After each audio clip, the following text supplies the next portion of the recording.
What's up, Bears fans? And welcome to Ursinus College Sports Network. I'm your co-host, James Schold. And I'm your co-host, Steve Weissman. We have another great Friday episode planned out for you all, featuring a new segment called Did You Hear That?, as well as this week's recaps. On top of that, we'll go over this weekend's preview, our segment Keys to Unlock Victory, and to finish up the show, our top 5 plays. All right, Bears fans, let's get right into it. Let's go. We present to you Sports on Main.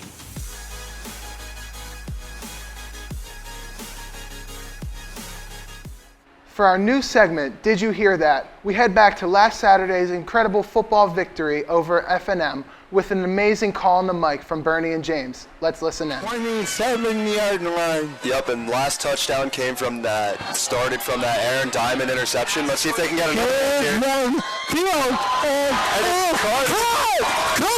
touchdown, Joe, and the lead was number 1.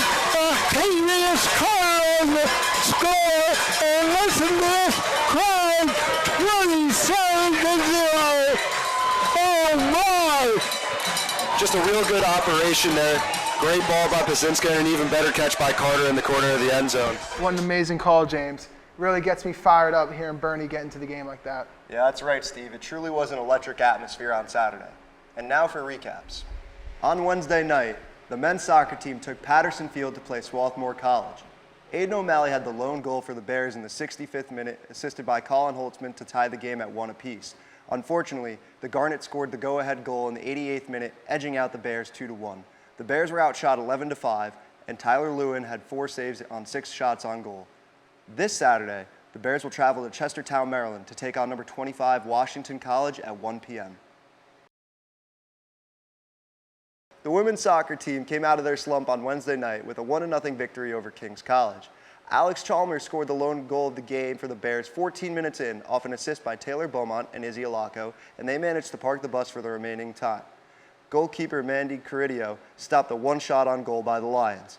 On Saturday at 6 p.m. on Patterson Field, the Bears plan to keep the wins coming against Washington College.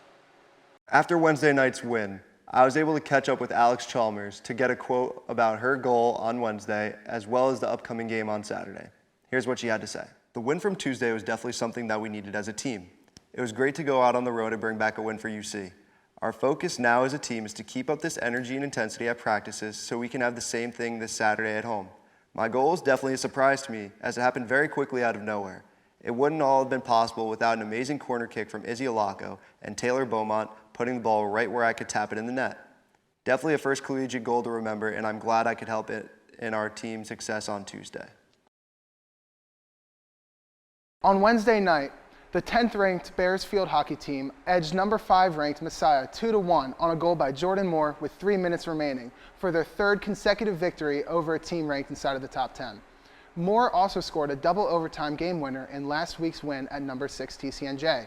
Just like against TCNJ, the Bears jumped out to an immediate lead. Just 20 seconds into the game, Ellie Brudgerman found the back of the net on an assist from Gabriella Howell. Jordan Olsch had yet another stellar game in the cage, making 5 saves in the first quarter alone to keep the Bears on top. Olsch added 3 saves in the 3rd quarter and 2 more in the 4th. Amanda Groyling dribbled into the right side of the circle and threaded a pass to Moore, who was able to punch it in with 3:01 to play. Messiah held a 13-7 advantage in shots and a 5-4 edge in corners, but Olsch turned all that aside on one of the 11 shots she faced and finished with a career-high 10 saves. The first-year starter has been sensational of late, making 23 saves and allowing just 2 goals in the last 3 games. Ursinus returns to Centennial Conference play on Saturday at Washington College.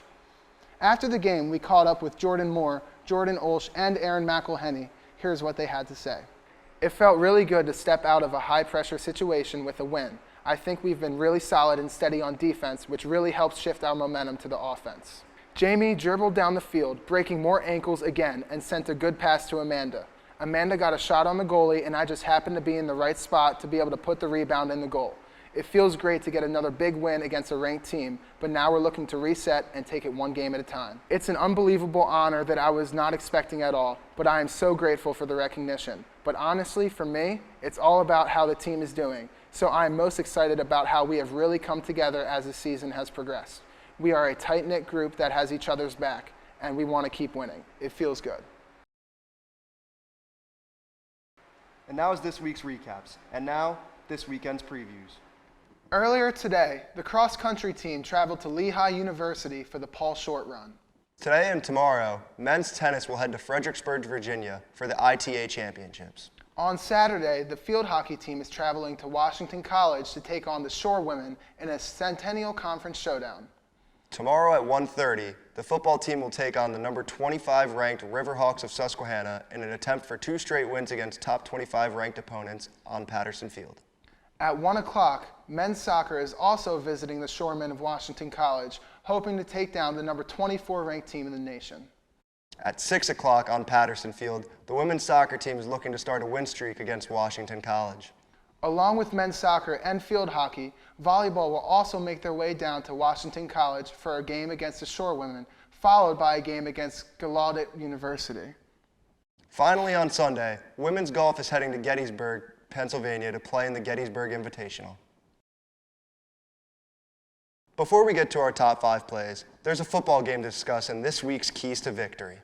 Susquehanna has an extremely high-octane offense with their quarterback Michael Roosh being a top 5 passer in the conference, as well as having a running back and a receiver in the top 5 in touchdowns. If the Bears want to come away with a victory on Saturday, the defense needs to come up big. Defensive linemen Jack Ginley and Ethan Belville have the chance to blow this game wide open if they can find themselves in the backfield often. The Bears' offense is led by Jack Pazinska and Sam Ragland. Jack Pazinska is second in the conference in passing yards and third in the conference in passing touchdowns, while Sam Ragland is first in the conference in rushing yards and second in the conference in rushing touchdowns. The offense will need to continue this hot streak of play, getting the Bears up and down the field consistently, keeping the Riverhawks off the field for the majority of the game. That's a good point, James. Looks like you'll be calling a real barn burner tomorrow afternoon. Could be. And now, the moment you've all been waiting for, our top 5 plays. Coming in at number 5, we have Alex Chalmers coming up big for the Bears, scoring the game-winning goal.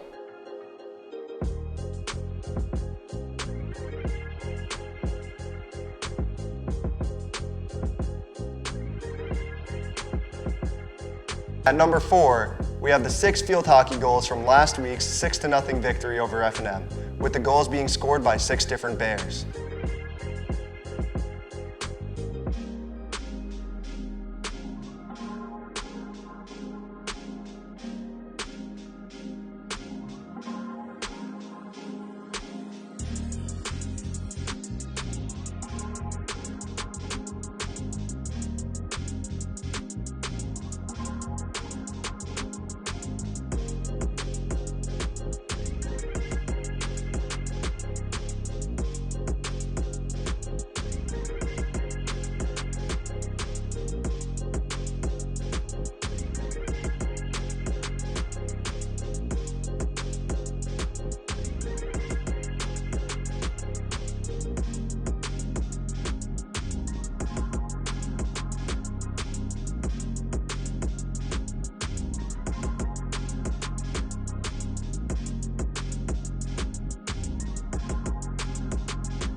The number 3 top play from this week goes to Jack Pazinska and Octavius Carter, who connected on 2 different long touchdown passes in the victory against F&M.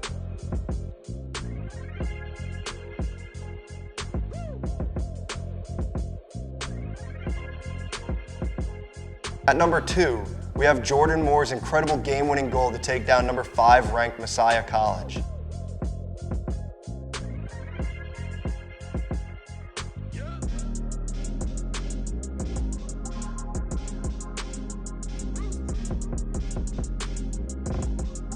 And now, coming in at number 1 for your Ursinus College top 5 plays of the week, we have Aiden O'Malley's incredible 2-goal performance against Dickinson, with one of these goals being an amazing top corner snipe.